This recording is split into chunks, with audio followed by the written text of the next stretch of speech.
आज के इस बदलते दौर में आप सबका उत्साह बता रहा है कि चुनाव का परिणाम क्या आने वाला है। बोले भारत माता की। उत्साह और उमंग से भरा हुआ क्षेत्र आपकी इस जनमेदिनी के आगे ऐसा लग रहा है कि समुद्र की लहरें चल रही है, लहरें, और आनंद में डूब गया हमारा पूरा क्षेत्र। और जिस प्रकार से हुंकार भरना चाहिए। मैं अभी मां केला देवी के आश्रम से लौट के आया हूं, मंदिर से, और मुझे आज पहली बार मालूम पड़ा कि आज महाराज जी ने और भाजपा वालों ने बुला करके सच मानो मुझ पे एहसान किया, मेरी माता जी से मुझे मिला दिया। आप सबको प्रणाम करके वो आनंद आ गया। हम सब जानते हैं अयोध्या में भगवान राम मुस्कुरा रहे हैं, तो किसके कारण मुस्कुरा रहे हैं? बोला जय जय श्री राम। और अयोध्या के बाद बाबा महाकाल का महालोक भी मुस्कुराया। वो तो हमारे मध्य प्रदेश का ही है, मैं वहां का विधायक था। वहां वर्षों से इस बात की कांग्रेस के टाइम बात करते कि महाकाल बना दो, महाकाल का महालोक बना दो, कोई बनाने वाला नहीं। लेकिन मुझे इस बात की प्रसन्नता है, जैसे ही माननीय मोदी जी की सरकार बनी, स्मार्ट सिटी का पैसा आया 800 करोड़, और आज बाबा महाकाल का महालोक बन गया। बाबा जी के कारण से ये केला धाम का आनंद आ गया। जोरदार ताली बजाओ, मुझे तो देख के आनंद आ गया।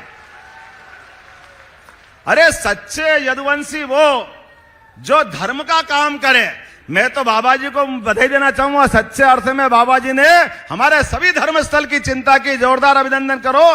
केला देवी हमारे अपने वंश की माता जी, और उसकी चिंता बाबा जी कर रहे हैं। ये सबके साथ सबका विकास है। और अभी तो हम आगे बढ़े, बाबा महाकाल का महालोक का आनंद आ गया, बाबा विश्वनाथ का आनंद बाबा जी ने कराया। अभी हमारे जमुना जी वाले बुला रहे हैं कि नहीं बुला रहे हैं? बोलो गोपाल कृष्ण भगवान की।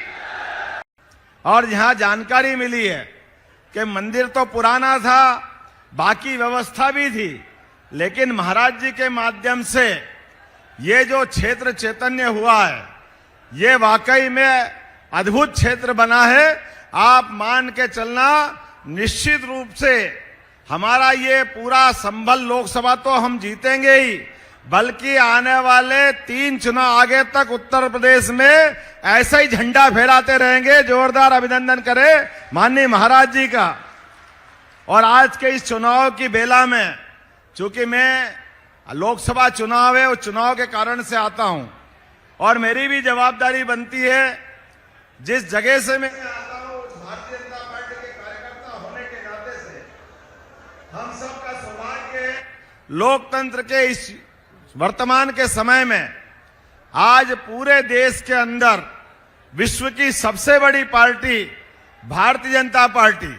और खास करके मुझे इस बात को कहने में भी कोई गुरेज नहीं है, आप तो इतनी बड़ी संख्या में हैं, और आपकी इतनी बड़ी आबादी होने के बावजूद भी जिस प्रकार का माहौल बना है, हमारे लिए तो सौभाग्य की बात है कि आज इस पूरे वर्तमान के युग में हमारे अपने मध्य प्रदेश में, जहां से मैं आता हूं, मेरे पूर्वज तो आजमगढ़ से ही गए थे, इसलिए अपनी धरती पर आने का सुख भी महसूस करता हूं कि अपने लोगों से मिलकर आनंद करूं।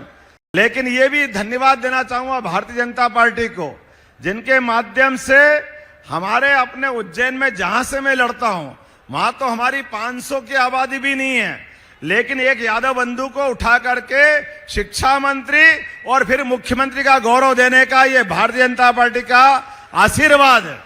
यह आपके माध्यम से मैं इस बात को कहना चाहूंगा कि आज वर्तमान के युग में भारतीय जनता पार्टी के पक्ष में कोई बात करने के लिए इस बात का ज्यादा वजन मिलता है कि हम जो कहते हैं, माननीय मोदी जी जो कहते हैं, माननीय योगी जी जो कहते हैं, वो करके दिखाते हैं। इसलिए सबका साथ सबका विकास ये खाली बोलने के लिए नहीं, इसको करके दिखाने के लिए। अभी चुनाव हुए थोड़े दिन पहले विधानसभा के, वो 3 राज्य हम जीते, तीनों में से एक छत्तीसगढ़, हमने आदिवासी मुख्यमंत्री बनाए श्रीमान विष्णुदेव साय जी, ओबीसी वर्ग से मुझे मौका मिला। और उसके बाद हमारे राजस्थान में श्रीमान भजनलाल जी को मुख्यमंत्री बनाया, जो ब्राह्मण वर्ग से आते हैं। लेकिन उल्टे कांग्रेस और समाजवादी ये बोलते तो सब रहते हैं, लेकिन कभी किसी को मौका मिला तो किसी के मुंह से ये आवाज नहीं निकलती है कि उनके घर के अलावा भी किसी को मौका मिल जाए। वो केवल घर में ही समेट कर रखना चाहते हैं। कोई सा भी पद हो, कोई भी सत्ता की व्यवस्था हो, केवल एक परिवार के बाहर नहीं जाने देना। अब सच्चे अर्थों में बताओ, ये क्या सबका साथ सबका विकास हुआ क्या? ये केवल वोट के लिए सारी चीज का उपयोग करेंगे, लेकिन वोट के बाद केवल एक परिवार का भरोसा करेंगे। मुझे तो बड़ा दुख भी हुआ, मैंने जब सुना कि हमारे में से मैं एक बार पहले मैनपुरी में यहां फॉर्म भरवाने के लिए आया था, तो यहां से किसी बड़े नेता ने टिप्पणी करी, कौन मोहन यादव हम नहीं जानते। हाँ बिल्कुल, आप कैसे जानोगे साहब, आप तो एक ही परिवार को जानते हो, बाकी से क्या लेने देना है, आपकी इतनी छोटी दृष्टि है। लेकिन मुझे इस बात का गर्व है, भारतीय जनता पार्टी इस बात का जवाब देती है कि किसी भी कार्यकर्ता को किसी भी पद तक पहुंचाने का अगर हिम्मत है तो श्रीमान नरेंद्र मोदी जी में है, श्रीमान